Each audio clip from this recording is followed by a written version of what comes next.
قرآن کی دوستی لازوال دوستی ہے جو قبر کے اندھیروں سے لے کر پلسرات کی سختیوں تک ساتھ رہتی ہے۔ کوئی بھی چیز دل کو ایسے زندہ نہیں کرتی جیسے قرآن پاک زندہ کرتا ہے۔ گھر کی چٹائی 7 سال کے بیڈ سے بہتر ہے اور رزق کی تنگی سانس کی تنگی سے بہتر ہے۔ ہمیشہ اپنے پروردگار کا شکر ادا کریں۔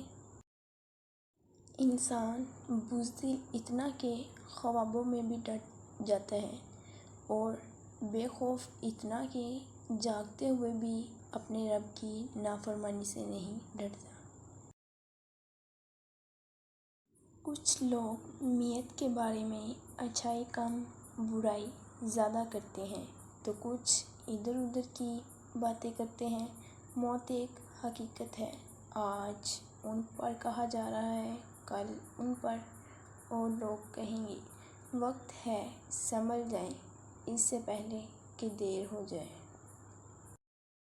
جب دل بوجھل ہو تو 4 چیزوں کی طرف دوڑو۔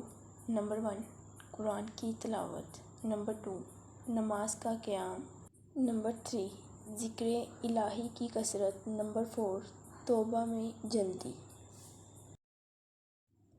بے شک قرآن مجید دلوں کا سکون ہے اور ہماری ہر الجھن کا حل بھی۔ آدمی کے گناہ کے لیے یہ بات کافی ہے کہ جب اس سے کہا جائے کہ اللہ سے ڈرو تو وہ غضبناک ہو جائے۔ ہمیں وہ چراغ بننے کی کوشش کرنی چاہیے جس کے گرد لوگ اندھیرے میں اکٹھے ہو جاتے ہیں۔ رشتوں میں شکریہ اور معذرت کو اپنائیں۔ حقیقت میں یہی 2 لفظ ہیں جو رشتوں کو ٹوٹنے سے بچاتے ہیں۔